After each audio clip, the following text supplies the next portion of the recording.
Tunggu sekejap.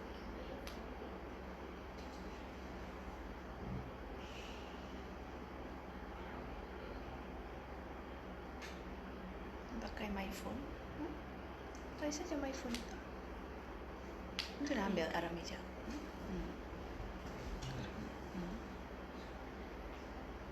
Masuk saja arah IG. Cuma nak buat. Ini. Lock out dulu. Lain kamu. Ini pakai apa dia tu? Facebook. Facebook. Facebook. Facebook siapa boleh Facebook.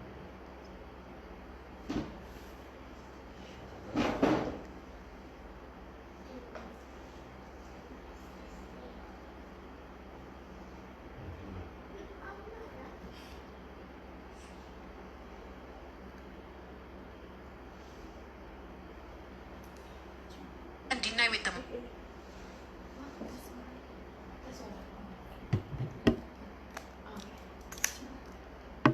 Tapi nggak pakai wifi. Dia tak pakai data. Okay. Bagi 3 orang.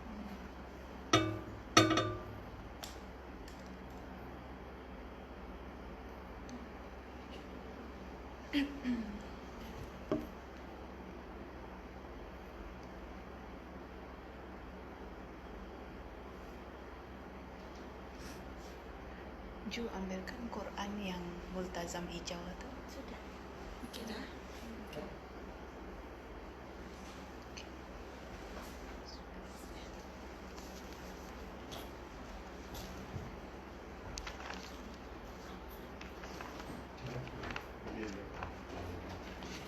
Boleh sudah start atau belum? Cuma saya boleh tanya.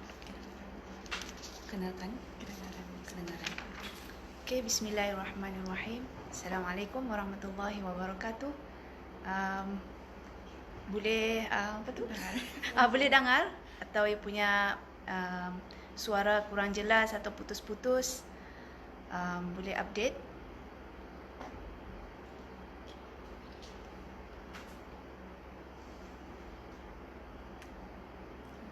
Ada yang kurang jelas suara, kami boleh adjust suara kalau ada yang kurang jelas sebelum kita ni start, insya-Allah. Okey. Okey, bismillahirrahmanirrahim. Alhamdulillahirabbil alamin wassalatu wassalamu ala sayidina Muhammad wa ala alihi wa sahbihi ajma'in. Rabbi shrah li sadri wa yassir li amri wahlul 'uqdatam min lisani yafqahu qawli. Allahumma iftah alaina hikmataka wanshur alaina min khazaini rahmatika ya arhamar rahimin. Rabbi zidna ilman warzuqna fahman. Rabbi yassir wa la tu'assir wa tammim bil khair. Allahumma ja'alna minal ladzina amanu wa 'amilus solihat wa tawasaw bil haqqi wa tawasaw bis sabr. Amin ya rabbal alamin. Assalamualaikum warahmatullahi wabarakatuh. Alhamdulillah, di kesempatan pagi ini saya diberikan peluang dan rezeki oleh Allah Subhanahu wa taala bersama program SMS daripada Al-Quran Anjuran Syababul Iman, Masjid Kampung Sengkurung. Mudah-mudahan semuanya hari ini, pada pagi ini, semuanya dalam keadaan yang baik, yang sihat, yang sentiasa berada dalam momentum yang tertinggi, insya-Allah, dalam menyambut dan meraihkan tetamu kita ni, iaitu bulan Ramadan, bulan penuh keberkatan, bulan mubarak. InsyaAllah mudah-mudahan kita ni memohon, kita ni sudah separuh pada bulan Ramadan. Mudah-mudahan Allah memberikan kenikmatan dan kenikmatan untuk menikmati hingga ke hujungnya. Kita ni cuba untuk membuat yang terbaik hingga ke hujungnya, insya-Allah. Pada kali ini saya cuba sebenarnya topik secara spesifik saya kurang pasti, tetapi isu ini saya rasa perlu diutarakan apabila baru semalam atau kemarin saya mendapat persoalan, dari sana baru timbulnya idea untuk membuat ataupun kita ni cuba untuk mengupaskan isu ini. Seorang hamba Allah bertanya, katanya, saya mempunyai seorang kawan yang lately, even pada masa bulan Ramadan ini, ia kerap mendapat mimpi yang buruk.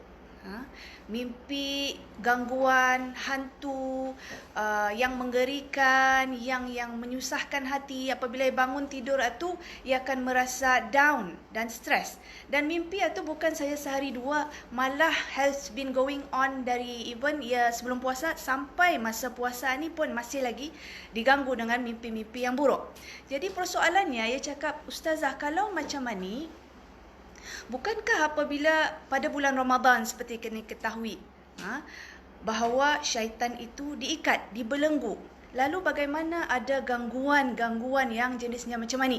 Kenapa kita ni sering dihantui dengan pelbagai mimpi buruk dan sebagainya? Cuba anda faham apakah ia bersalahan dengan, sebab ini merupakan hadis yang disebutkan oleh Rasulullah sallallahu alaihi wasallam. Kita ni faham bahawa hadis sahih yang disebutkan oleh Rasulullah sallallahu alaihi wasallam disebutkan apabila datangnya Ramadan, idza jaa Ramadan futihat abwabul jannah, dibuka pintu-pintu syurga, wa ughliqat abwabun nar, ditutup pintu-pintu neraka.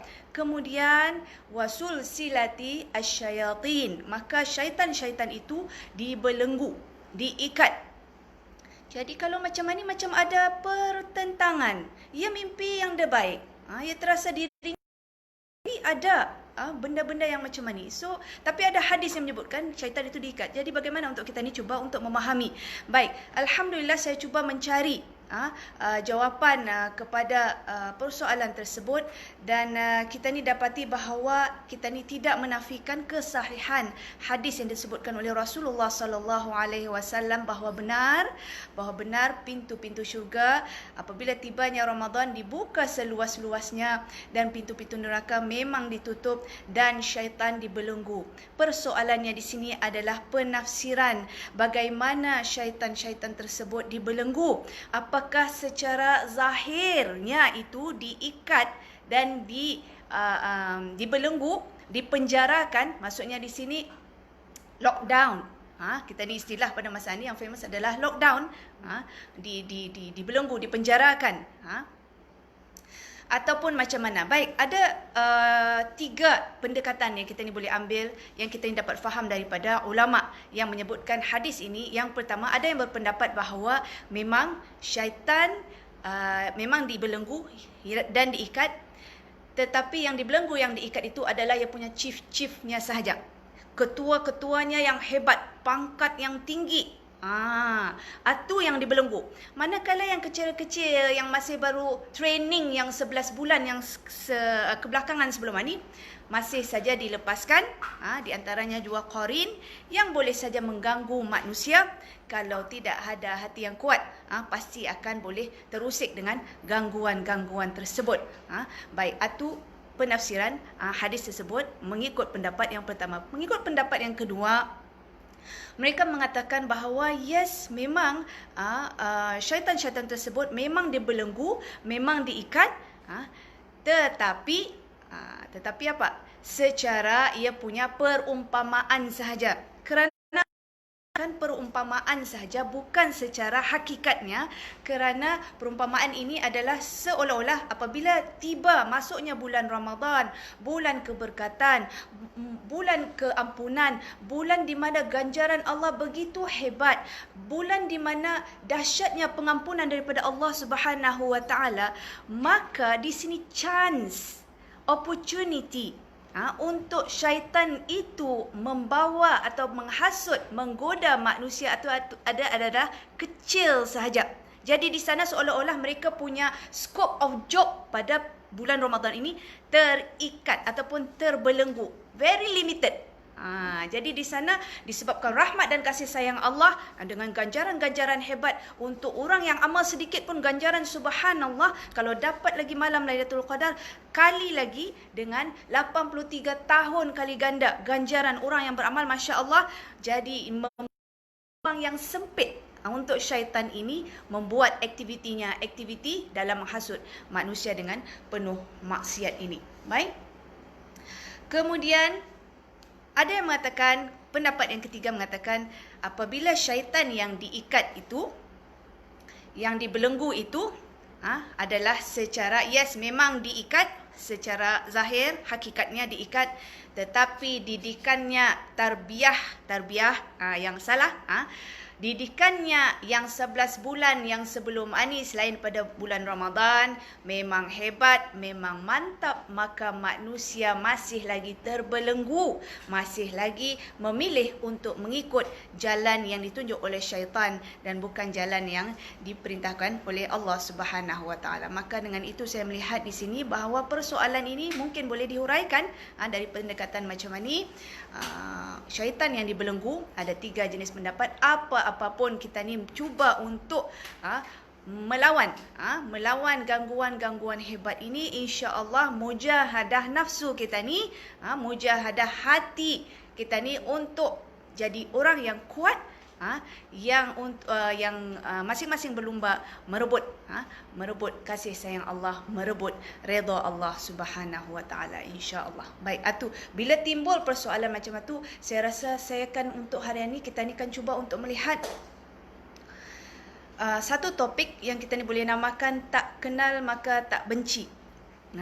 Bukan tak kenal maka tak cinta, tapi tak kenal maka tak benci. Bila kita ni tak kenal strategi syaitan itu, maka kita ni sukar untuk membenci dan menjauhkan diri daripada syaitan tersebut. Seolah-olah bila kita ni mengatakan a'udzubillahi minasyaitonirrajim, seperti yang diajar oleh Allah Subhanahu Wa Taala, begitu juga yang diajar oleh Rasulullah sallallahu alaihi wasallam untuk memohon perlindungan daripada Allah daripada gangguan syaitan ini. Kerana apa? Kerana kita merasakan impak negatif itu amat kuat. Baik, sebab tu kita ni perlu tahu strateginya. Jahatnya musuh Allah ni, jahatnya musuh Allah yang bergelar syaitan ini, yang ingin saja merosakkan kita ni, semuanya ada dirakamkan oleh Allah di dalam Al-Quran. SMS dari Al-Quran, kita ni cuba lihat mesej penting dari Allah untuk kita ni faham strategi licik para syaitan menyesatkan manusia. Bukan saja yang kita lihat secara zahir, bukan menyuruh manusia menyembah berhala macam itu, tidak. Banyak 1001 jalan strategi yang diusahakan dari zaman Nabi Adam dulu, bersumpah hingga ke hari akhirat, minta kepada Allah Subhanahu Wa Taala untuk menangguhkan syaitan-syaitan ini daripada diseksa Allah Subhanahu Wa Taala, daripada dimasukkan oleh neraka sampai ke hari akhirat. Ia akan mengusahakan membuktikan di hadapan Allah bahawa aku mampu, kata syaitan, bukan saya, aku mampu membawa sebanyak makhluk yang mungkin di kalangan jin dan manusia untuk mereka sesat, untuk mereka ingkar perintahmu. Aku akan buktikan kepadamu. Okey, jadi kita ni melihat kerana apa Allah rakamkan ini. Saya melihat SMS dari Allah Subhanahu Wa Taala di dalam Al-Quran menunjukkan bahawa Allah sayangkan kita ni. Allah mahu kita ni masuk syurga. Allah mahu menunjukkan kita ni jalan yang lurus, hidayah dan petunjuknya. Allah mahu kita ni berhati-hati di dalam memilih untuk masuk ke syurga, kerana sirat al-mustaqim itu penuh dengan liku-liku, penuh dengan cubaan. Kalau kita ini indah tahu, kalau kita ni indah waspada, maka pasti akan tergelincir. Kalau tergelincir mampu bangkit semula, tidak apa-apa, alhamdulillah. Tetapi kalau tergelincir malah terjerumus ke belakang, wal'ayazubillah, kita ni takut benda ini adalah semata-mata tipu daya syaitan yang ingin menyesatkan kita ni. Kita ni mengatakan bahawa Al-Quran SMS daripada Allah. Bila Allah membongkarkan strategi syaitan di dalam suratul A'raf, insya-Allah saya akan bincangkan sekejap lagi. Saya akan kupaskan, kita ni kupaskan sama-sama tanda kasih sayang daripada Allah. Seolah-olah apa? Seolah-olah macam kita ni melihat Waze, GPS contohnya. Ada jam ke ni jalan tutong, jalan gadung ada jam ke ni? Sesuatu atau ada aksiden atau ada malapetaka yang akan menimpa pada jalan tersebut, apa yang kita ni lakukan? Kita ni akan elak jalan tersebut. Kita ni akan berhati-hati not to opt for that road.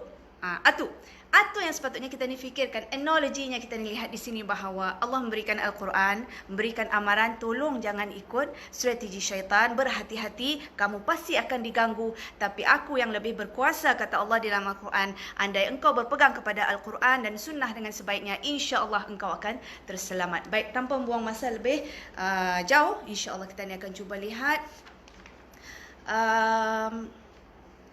hadis SMS daripada Allah Subhanahu Wa Taala, mesej penting mengenai strategi Al-Quran dalam surah Al-A'raf. Kita ni boleh buka sama-sama, boleh buka sama-sama dan lihat pada ayat ke-11 hingga ke ayat, insya-Allah saya cuba untuk kupaskan sampai ayat ke-18. Okey, ayat ke-11 hingga 18 suratul A'raf. Baik, kita ni cuba bacakan dulu.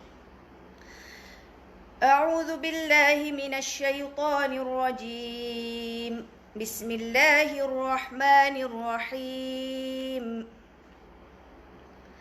ولقد خلقناكم ثم صورناكم ثم قلنا للملائكة اسجدوا لآدم فسجدوا إلا إبليس لم يكن من الساجدين. Saya cuba ulas satu-satu dulu. Ayat yang ke-11 di mana Allah mengatakan di dalam ayat ini, kami telah menciptakan manusia. Kami telah membuatkan sebaik-baik bentuk manusia tersebut. Kemudian kami katakan kepada malaikat, sujud, bukan sujud macam menyembah Tuhan itu, tapi sujud tanda hormat kepada Nabi Adam yang telah kami ciptakan itu, kata Allah Subhanahu Wa Taala. Maka semua malaikat dengan yang mereka taat, mereka adalah makhluk yang mulia, sujud menurut perintah Allah Subhanahu Wa Taala, memberi penghormatan yang besar kepada ciptaan Allah, iaitu Nabi Adam alaihissalam. Kecuali iblis, kecuali syaitan yang enggan sujud pada ketika itu. Yang enggan kerana apa? InsyaAllah lepas ni. Tapi fenomenanya di sini, bila diperintahkan sesuatu oleh Allah Subhanahu Wa Taala, jadilah seperti malaikat. Walaupun kita ni indah sesempurnanya seperti malaikat, tapi terus buat apa yang diperintahkan oleh Allah Subhanahu Wa Taala without asking. Mengapa pula pasal? Kenapa mesti sujud pasal? Dah payah. Bila datangnya perkataan ataupun perintah itu daripada Allah Subhanahu Wa Taala, terus lakukan. Sebagaimana selalu saya suka untuk bawa misal, apabila sahabat-sahabat Rasulullah sallallahu alaihi wasallam apabila diperintahkan oleh Allah turunnya ayat pengharaman minum arak, semua tong-tong arak yang mereka sayang, yang mereka treasure it so much, lalu dipecahkan semua. Habis semua tu. Di kota Madinah tu penuh dengan, kira banjir dengan arak-arak yang telah ditumpahkan. Kerana apa? Kerana telah turun wahyu mengharamkan arak. Ada dipersoalkan atau bagaimana, kenapa ni mesti kami indah tak? Terus lakukan kerana merupakan direct perintah daripada Allah Subhanahu Wa Taala. Untuk kita ni terapkan di sini, apa saja perintah Allah Subhanahu Wa Taala, kalau diperintahkan terus buat. Baik. Di sini Allah tunjukkan semua malaikat sujud, satu saja yang indah, iaitu iblis yang enggan sujud. Baik, ayat yang ke-12. A'udzu billahi minasyaitonir rajim. Qala ma mana'aka alla tasjuda idh amartuk. Qala ana khairum minhu khalaqtani min narin wa khalaqtahu min tin. Allah tanya kepada iblis yang enggan sujud, yang enggan ikut perintah Allah itu, kenapa engkau enggan mengikut perintahku ni? Kenapa kau enggan sujud kepada Nabi Adam?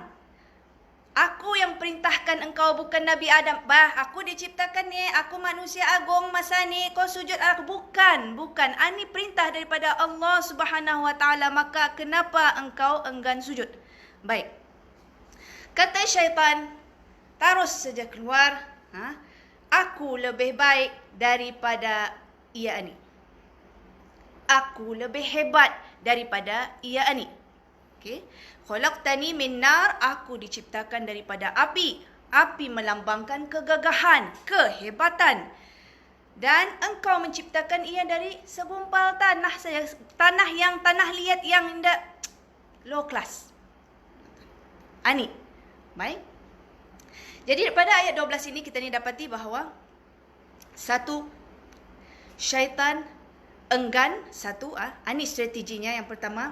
Apabila kita ni merasakan diri kita ni enggan melakukan perintah yang diperintahkan oleh Allah Subhanahu Wa Taala, ketahuilah ini adalah bibit-bibit strategi syaitan yang telah disuntikkan kepada kita ni untuk kita ni ingkar demi ingkar demi ingkar dengan perintah Allah Subhanahu Wa Taala. Baik. Bila enggan sujud, ia menjustify dengan arogannya, dengan kesombongannya kerana apa ia enggan sujud. Okey.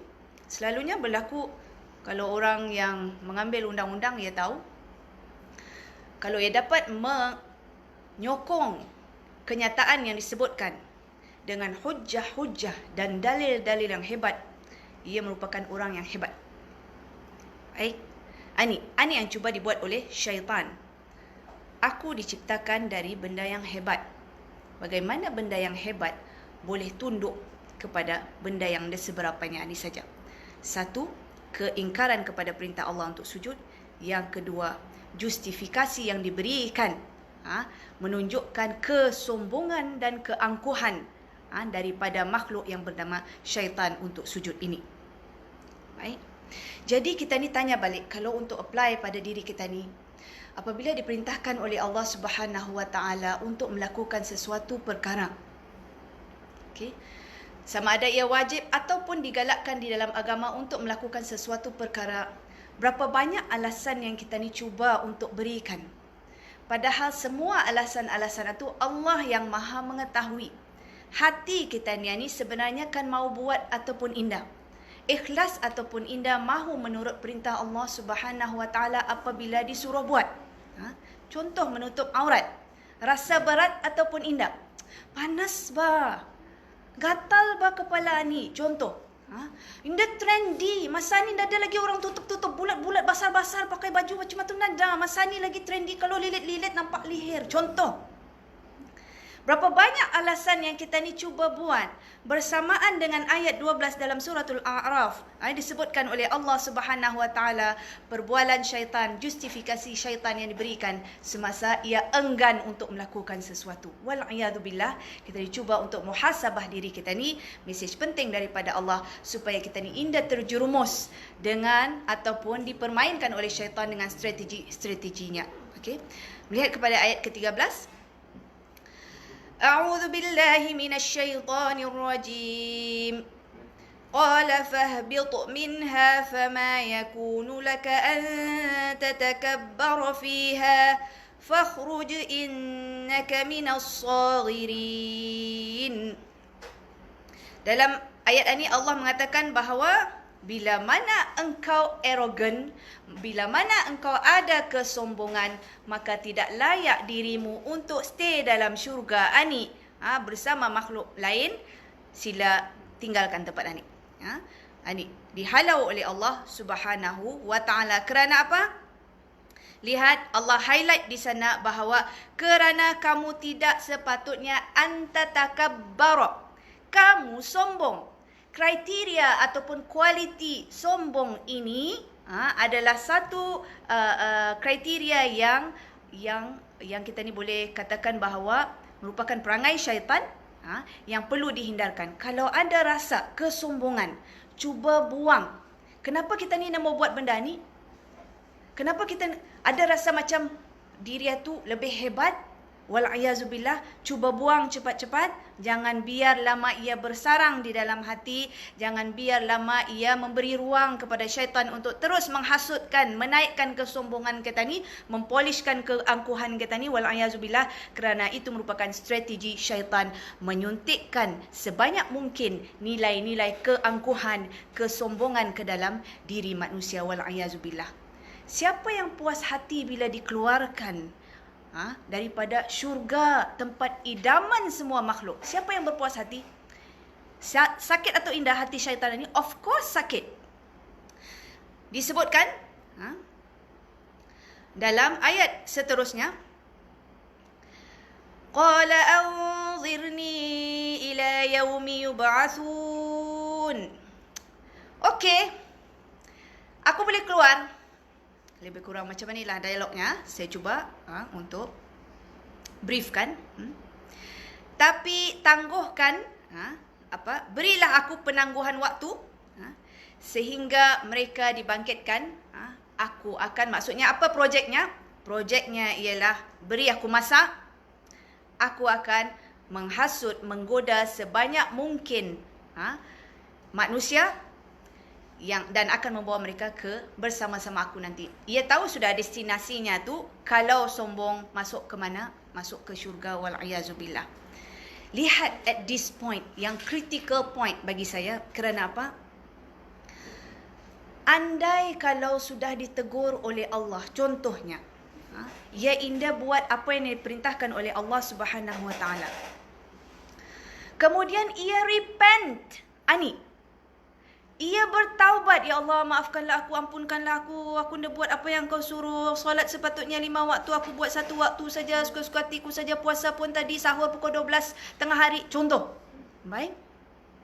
Indah dibuat apa yang diperintahkan oleh Allah, tetapi ia repent, ia taubat, ia berjanji Indah akan buat dan ulangi lagi kesalahan yang dilakukan, maka Allah akan mengampunkannya. Tapi lihat keangkuhan syaitan ialah, okey, dapat. Aku akan bagi masa arahku, aku akan membuktikan arahmu, wahai Allah. Aku akan membuktikan bahawa aku mampu membawa seramai manusia yang macam diorang ni angkuh dan sombong macam aku juga. Wal'iyadzubillah. Ini strateginya. Jadi Allah pun berfirman, qala innaka minal munzarin. Kamu diberikan yang kamu minta tadi, penangguhan waktu. Kamu akan meneruskan aktiviti kamu ni untuk menghasut dan memperdayakan manusia. Dipersilakan, diberikan izin oleh Allah Subhanahu Wa Taala. Kemudian ayat yang ke-16 ialah, qala fabima aghwaytani la'aq'udanna lahum siratakal mustaqim. Iblis ni menjawab, it is because of you. Lihat perkataan, kita ni melihat Muslim scholars ataupun para penafsir meng-highlightkan aghwaytani. Ia indah blame dirinya, ia indah blame keangkuhan dan kesombongannya untuk ikut perintah Allah, tapi ia blame Allah. Ini subhanallah wal'iyazubillah. Apabila kita ni ditimpa dengan masalah ataupun tergelincir dalam melakukan satu dosa, tolong jangan salahkan takdir Allah. Salahkan diri sendiri.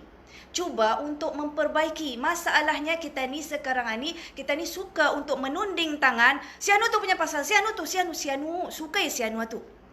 Suka. Termasuk peringatan untuk diri saya sendiri. Untuk melihat perkara ini, apabila melakukan sesuatu kesilapan, tolong jangan melihat orang lain punya salah dan sebab. Tolong memperbaiki diri kita ni sendiri, bahawa segala kesalahan itu insya-Allah aku cuba untuk bertaubat, aku cuba untuk memperbaiki diri sendiri. Jangan jadi macam syaitan. Indah takut untuk mengatakan yang menyebabkan aku jadi macam ani, yang menyebabkan aku indah sujud macam ani, kau tahu ani semua adalah hukumanmu ya Allah. Wal'iyazubillah. Angkuh atau indah, sombong atau indah, inilah perangai syaitan. Baik. Jadi bila kita ni melihat tadi, berbalik kepada tajuk kita ni, makin kita ni cuba untuk kenal musuh Allah ini, makin terasa ada sudah bibit-bibit kebencian. Bidanya perangai muani syaitan, buruknya perangai muani syaitan. Adakah ini jalan yang engkau akan hasut manusia? Aku akan lebih berhati-hati lepas ini, insya-Allah. Baik. Kata syaitan, ia bersumpah, la'aq'udanna lahum siratakal mustaqim. Aku la'aq'udanna, ani dari perkataan qa'ada. Qa'ada ini dikatakan oleh ulama tafsir, ia bukan sekadar duduk. Kalau kita ni cakap qa'ada ni lebih kurang ia punya perkataan yang sama adalah jalasa. Jalasa adalah duduk yang sekejap. Qa'ada ni ia akan menunggu duduk. La aq'udanna ni menunggu waktu yang lama. Ia akan membuat kajian terhadap kita ni. Satu demi satu kita ni sejak kita ni dilahirkan. Hingga kita ni dibesarkan. Bayangkan syaitan sedang memerhatikan kita ni punya karakter. Dan sedang membuat diorang punya analisis. Bukan saja di peringkat PhD. Malah diorang ada Profesor Emeritus. Yang berjaya membuat kajian. Okey, kalau manusia yang jenis macam ni, perangainya macam ni, kriteria macam ni, kita ni ganggu macam ni. Caranya, strateginya macam ni. Cara menyiasatkan ni. Yang ni dah dapat ni. Kalau kita ni ganggu dari segi keikhlasannya dah dapat. Tapi kita ni boleh ganggu dari segi lain. Kita ni suruh hasut ia untuk buka auratnya kah contoh. Ataupun buatkan ia rasa riak kah contoh. Tapi kita ni boleh cuba.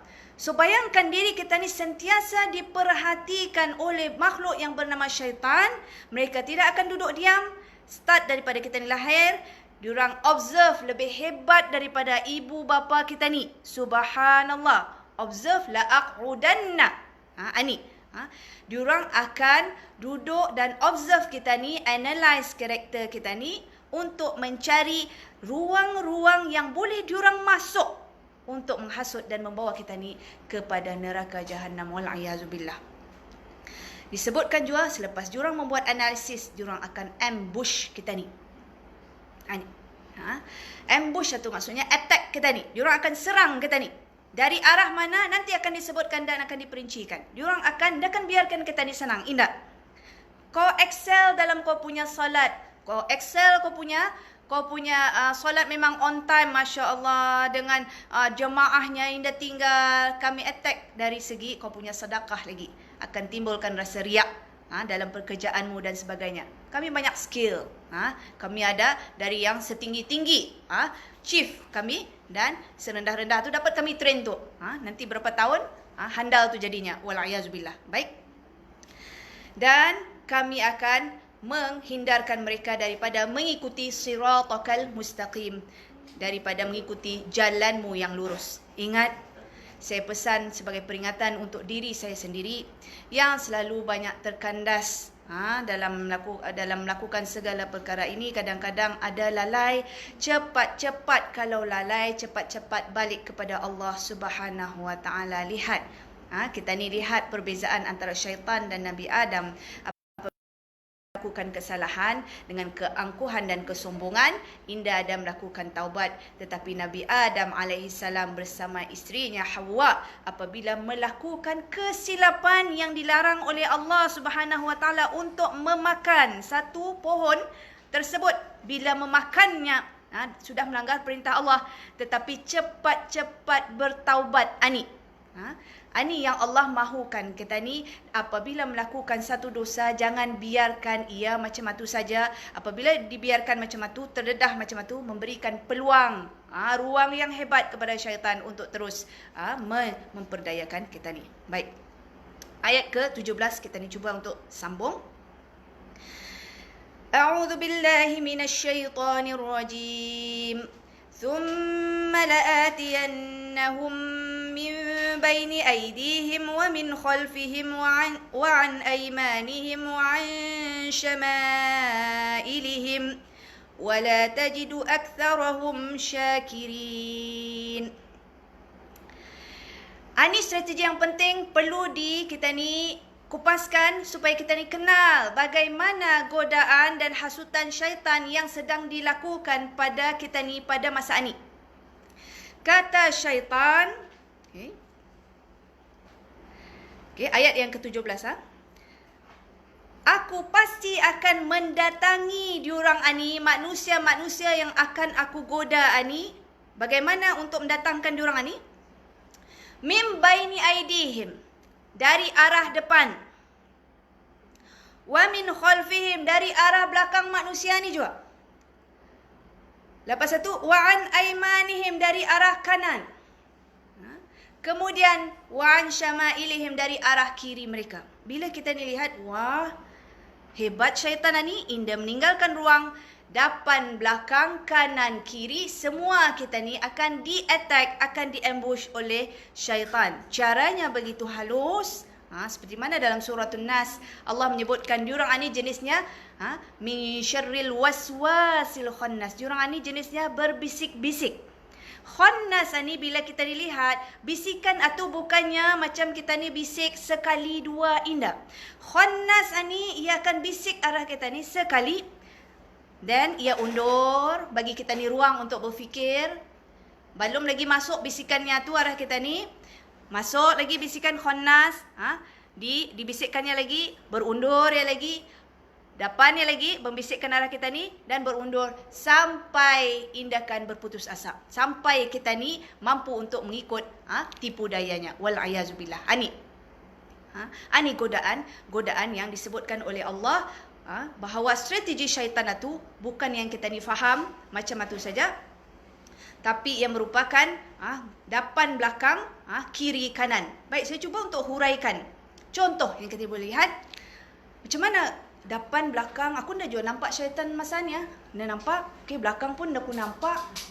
Kiri, kanan pun dah aku nampak. Baik, jangan cuba guna logik akal, mata zahir, mata kasar, tapi cuba lihat dengan mata hati bahawa godaan syaitan lebih hebat. Lebih hebat daripada seorang isteri yang minta balikan beg baru arah lakinya. Contoh, okey, lebih hebat. Lebih hebat. Kena sound dari belakang. Lebih hebat daripada pujukan-pujukan manis seorang suami. Kan minta masakkan apa sungkai terseliur ku telur goreng, contoh. Sungkai ni. Lebih hebat godaannya daripada tu. Jadi godaan syaitan ini, al-waswasil khannas, okey. Mungkin kita ni boleh ambil skill ni. Kita ni cuba kalau kan mengajak, bukan mengajak arah ke kejahatan, tapi skill syaitan yang kita ni ambil ni adalah tanpa putus asa ia mengajak seseorang itu melakukan sesuatu perkara yang buruk. Tani cuba untuk melakukan sesuatu perkara yang baik dalam istiqamah. Orang ni nak mau kita ni tagur sekali. Janganlah mudah putus asa. Tagur lagi sekali dengan penuh lemah lembut. Contohnya, dan penuh dengan hikmah, contohnya.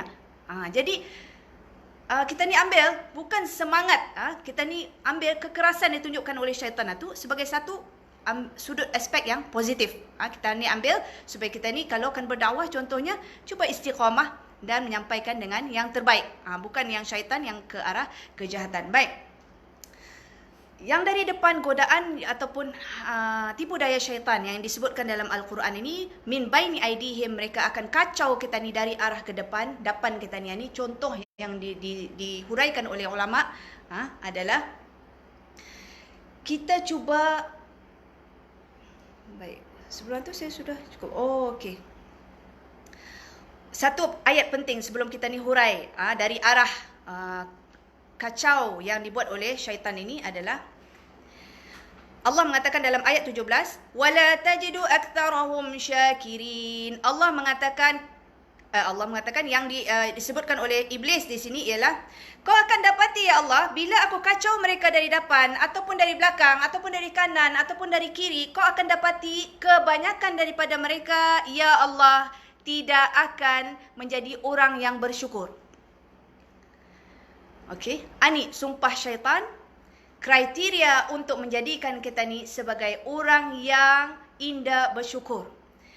Cuba kita ni lihat balik apa yang terjadi kepada syaitan. Indah atau indah tinggal di syurga, subhanallah, nikmat Allah paling besar. Banyak. Apa saja dimahukan semua ada dalam syurga. Diperintahkan oleh Allah sedikit untuk sujud kepada Nabi Adam. Boleh buat ataupun indah? Of course boleh. Tak ada masalah. Tapi disebabkan keangkuhan, ini penyakit, sombong dan keangkuhan, enggan mensyukuri apa yang dikurniakan oleh Allah Subhanahu Wa Taala terhadap makhluk yang bernama iblis dan syaitan yang sudah sebenarnya diberikan oleh Allah nikmat yang terlalu banyak dalam syurga.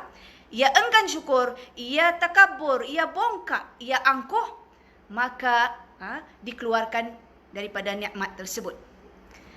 Kata syaitan, aku akan membawa hamba-hambamu sama macam aku. Aku akan membuktikan bahawa Diorang yang mengikut aku ni adalah hamba-Mu yang tidak bersyukur. Arrogance, keangkuhan, lawannya orang yang bersyukur. Kita ni sudah tahu daripada clue yang diberikan oleh Allah Subhanahu Wa Taala. Kalau ingin jauh daripada hasutan dan tipu daya syaitan, tolong jaga hati kita ni untuk sentiasa bersyukur. Untuk menjauhkan diri daripada keangkuhan seperti mana yang dibuat oleh syaitan, kita ni apa saja bersyukur. Itu. Formulanya, kalau ada terasa keangkuhan, kesombongan, tolong rasa, hadirkan cepat-cepat rasa syukur. Ya Allah, terima kasih ya Allah, ni sudah bagi, ni sudah ada, ni sudah ada. Itu. Baik. So, baru kita ni ulaskan yang disebutkan front attack ataupun tipu daya yang syaitan janjikan untuk membuat min baini aidihim. Aku akan attack diorang ya Allah dari arah depan. Bagaimana? Syaitan akan memperlihatkan kita ni dengan angan-angan yang indah, yang kita ni indah mampu miliki. Contohnya, bisai Joya tu berkereta basar kalau aku ada bisai pulang tu, melihat ke arah future. Ni arah depan. Okey. Kalaulah aku ada duit 100,000 Ramadan ni, semua orang di Brunei ni mesti ku sedekah. Contoh. Ani jual gaji 500 saja. Ani pun payah lagi, COVID-19 lagi berhenti kerja. Pasu ani mahal lagi, barang makin meningkat dan sebagainya. Kita ni cuba syaitan memperdayakan kita ni, hendakkan kita ni dapat, dan cuba untuk kita buatkan kita ni kufur apa yang ada nikmat pada masa ni. Ia memperdayakan kita ni untuk fosi benda yang kita ni ada, tapi gagal untuk syukur apa yang kita ni ada, wal iazubillah. Okey, maka akan timbul rasa tamak. Ish, kalau ia tu dapat, aku pun mesti dapat. Ia tu terdapat kereta basar, rumah basar, aku pun mau kalau aku ada. Semua kalau. Di mana syukurmu wahai hati? Di mana syukurmu wahai manusia? Jangan diperdaya oleh tipu daya syaitan. Baik, itu daripada min baini aidihim. Kemudian wa min khalfihim, kata syaitan, aku akan hasut manusia dari arah belakangnya. Arah belakang macam mana? Contoh kita ni boleh ambil dari arah belakang. Kita ni punya history, kita ni punya past. Kita ni pernah melakukan dosa-dosa yang lampau, yang terdahulu. Kemudian diberikan rahmat oleh Allah Subhanahu Wa Taala. Allah keluarkan kita ni daripada dosa-dosa tersebut, lalu diampunkan segala dosa-dosa tersebut. Alhamdulillah. Ganya syaitan datang arah kita ni di saat kita sudah diampunkan dosa, especially pada bulan Ramadan ini. Dan menghasut kita ni, kau ni dosa berapa? Banyak dosamu. Mana kau tahu dosamu itu diampunkan? Kehidupanmu ni dulu gelap. Diungkit demi ungkitan. Contohnya, ia indah bersyukur dengan rahmat dan kasih sayang Allah yang telah mengampunkan dosanya. Kerana ia telah melakukan dosa yang besar, Allah sudah mengampunkan. Ia indah bersyukur sebab itu, tapi masih lagi keep on history. Si dulu tu, kalau dulu tu si anu tu berkelahi sama si anu berkelahi sama si anu yang dulu tahun 80-an, tahun yang lapas-lapas, semua akan diungkit-ungkit. Wal iazubillah. Ini merupakan strategi godaan syaitan yang ingin hilangkan fokus kita ni kepada Allah Subhanahu Wa Taala. Ingin hilangkan fokus kita ni kepada rasa bersyukur kepada Allah Subhanahu Wa Taala.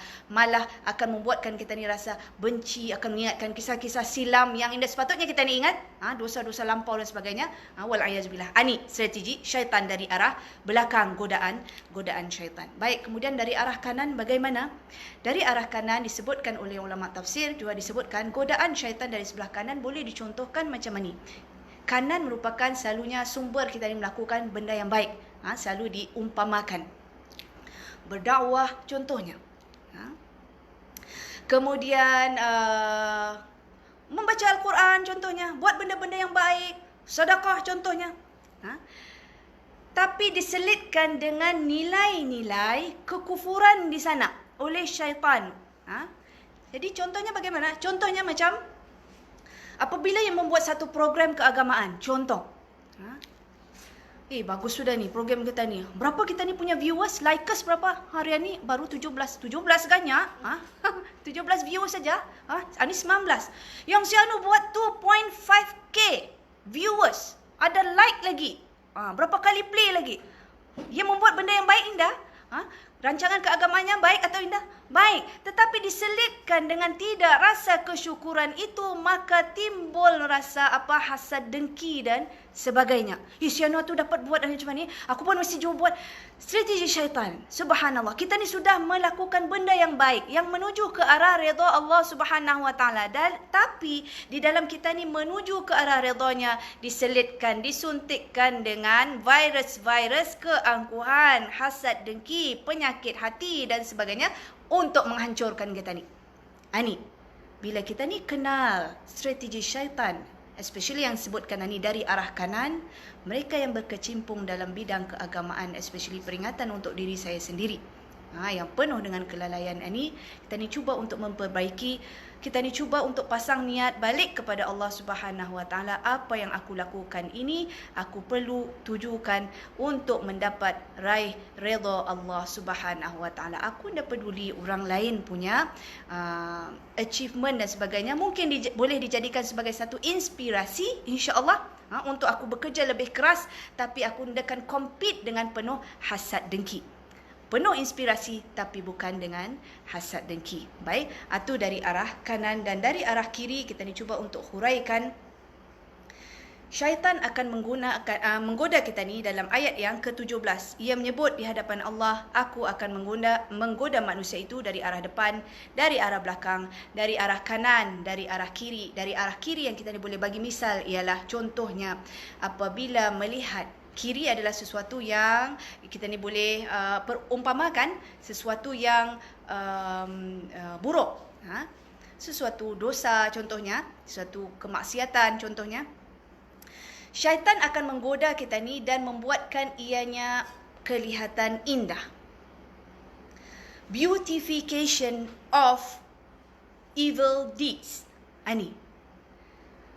Kita ni akan melihat sesuatu yang diharamkan oleh Allah Subhanahu Wa Taala memberi terseliur. Kenapa pulang? Ini haram. Dapat jual ni sedikit je saja. Dekan dah boleh. Contohnya. Dekan ini pun dah boleh yang diharamkan. Apa yang diharamkan oleh Allah Subhanahu Wa Taala banyak sebenarnya. Ada. Adalah banyak lagi yang dihalalkan, tapi kita ni tidak dapat fokus mind kita ni apa yang dihalalkan oleh Allah Subhanahu Wa Taala. Sikit saja aku akan merasai arak tu. Wala'iyazbillah. Ini contoh. Sikit saja, titik saja. Bisa je tu macam kalau taruh ada daging lembut bajadinya. Contoh. Okey. Membeautifykan Allah ani godaan syaitan dari arah kiri. Dan melihat segala apa yang dihalalkan oleh Allah itu sesuatu yang menyusahkan. Contoh, hubungan suami isteri sepatutnya indah. Sepatutnya bahagia. Sepatutnya mendapat rahmat dan kasih sayang daripada Allah Subhanahu Wa Taala. Kerana isteri kepada seorang suami merupakan sesuatu atau seseorang yang halal, yang boleh digauli, yang boleh dinikmati dan boleh bermanja-manja dan sebagainya. Tapi apabila ia balik ke rumah, ia melihat istrinya sesuatu yang membebankan, ada selaput yang telah ditaruh oleh syaitan supaya melihat benda ni membebankan. Apa yang istrinya cakap indah nyaman di telinganya. Padahal mengaji isterinya tu, aku suka. Melihat muanya pun aku suka. Cara bertudung salah, cara pakaian salah, cara masak salah. Semua yang dilakukan oleh isteri yang halal baginya itu, semua serba-serbi tidak kena. Tetapi apabila ia keluar dari rumah dan melihat wanita-wanita lain, contoh saya bagi misal. Contoh. Tidak apply arah siapa-siapa. Ini tepuk dada, tanya iman, tanya di muhasabah daripada diri kita sendiri. Bila mana si suami keluar dan ia melihat wanita-wanita di luar sana lebih hebat dari isterinya. Okey, lebih hebat, alhamdulillah, syukur lagi. Tapi yang dia dapat kawal matanya lalu melihat benda-benda yang haram oleh yang terdapat pada wanita-wanita yang tidak yang bukan halal untuk dirinya, yang bukan isterinya. Ia merasa satu keseronokan, Bini-bini tu cakap, "Hai, hello pun ya Allah, angaunya ya Allah. Assalamualaikum. Waalaikumsalam ya Allah. Angaunya sampai sebulan. Subhanallah." Syaitan itu mengindahkan sesuatu yang haram untuk dirinya. Ketahuilah ini adalah godaan syaitan dari arah kiri. Contoh, wal'ayazubillah. Jadi, yang kita ni boleh faham, godaan syaitan dari arah kiri adalah ia akan memperindahkan apa yang diharamkan oleh Allah Subhanahu Wa Taala dan menghasut untuk kita ni lakukan. Untuk kita ni jangkau. Ni orang Brunei kalau nak mau pun nak mau makan dulu. Mula-mula mengikut bisikan syaitan dan sebagainya. Dan daripada ini juga ia akan melihatkan benda-benda yang halal. Syaitan akan mengusik manusia apabila melihat benda-benda yang halal yang disuruh buat oleh Allah Subhanahu Wa Taala itu sesuatu yang membebankan, sesuatu yang merumitkan. Ia akan merasa kalau ya sesak napasnya. Contohnya ini merupakan strategi godaan syaitan yang disebutkan oleh Allah. SMS penting daripada Al-Quran untuk kita ni hayati dalam suratul A'raf yang tadi ayat ke-17. Baik. Kemudian tadi ada berapa minit lagi? 3 minit lagi. Alhamdulillah. Saya tak sangka rupanya 3 minit. 3 minit lagi. Alhamdulillah, kalau ada soalan yang boleh saya jawab. Sekarang ni baru lambai-lambai dulu. Okey. Kalau ada yang akan ditanyakan, insya-Allah saya cuba untuk jawab. Kalau ada yang akan ditanyakan. Kalau anda ada boleh teks nanti IG mungkin Syababul Iman kalau yang ada. Okey. Sebagai kesimpulan, okey, kita ni cuba untuk terima kasih ya Allah kerana memberikan SMS mesej penting daripada Al-Quran pada hari ini untuk kita ni hadamkan bahawa strategi syaitan begitu licik dan begitu halus, dan insya-Allah kata Allah kita ni pasti akan dilindungi oleh Allah. Bukan saja kita ni selalu untuk amalkan dengan doa-doa. Saya cuba untuk kongsikan satu doa yang saya dapati, insya-Allah kita ni cuba untuk amalkan untuk menolak gangguan syaitan dan bisikan-bisikannya. A'udzubillahi samil alim minasyaitonir rajim min hamazihi wa nafthihi wa nafathih. Aku berlindung kepadamu ya Allah, wahai Allah yang Maha mendengar lagi Maha mengetahui, daripada gangguan syaitan yang terkutuk, dari tipuan, bisikan dan godaannya. Amalkan insya-Allah. Saya ulang lagi sekali peringatan untuk diri saya sendiri. A'udzubillahi samil alim minasyaitonir rajim min hamazihi wa nafthihi wa nafathih. Insya-Allah dilindungi oleh Allah Subhanahu Wa Taala. Sama-sama kita ni berganding bahu sama-sama untuk mengingatkan antara satu sama lain bahawa tipu daya syaitan membuatkan kita ni lebih benci kepada syaitan, untuk tidak memilih yang disebutkan oleh Allah Subhanahu Wa Taala yang akan membawa kita ni ke neraka, wal iyadu billah. Pilih jalan yang disediakan oleh Allah, jalan yang indah, berliku namun tidak menghalang untuk kita ni tetap terus berpegang kepada tali Allah Subhanahu Wa Taala. Walaupun tergelincir, walaupun kita ni pernah melakukan dosa, walau pernah melakukan maksiat dan sebagainya, cepat-cepat bertaubat sebelum tamat usia kita ni. Selagi mana diberikan hidayah dan petunjuk, insya-Allah semuanya akan berada di bawah rahmat kasih sayang Allah, dijauhi dan dilindungi daripada bisikan dan tipu daya syaitan. Dengan itu, tadi sudah habis dah? Alhamdulillah. Dengan itu saya mohon kemaafan atas apa jua ketelanjuran, tersasul bahasa dan sebagainya. InsyaAllah di pertemuan lain lagi, insyaAllah kita ni akan berkongsi lagi dengan perkongsian yang lain. Saya mohon maaf, segala ilmu yang luas dan amat dalam itu adalah sebenarnya milik Allah Subhanahu Wa Taala. Saya hanya penyampai yang paling daif, yang hanya menyampaikan dari aras yang paling cetek. Wabillahi taufiq wal hidayah. Wassalamualaikum warahmatullahi wabarakatuh.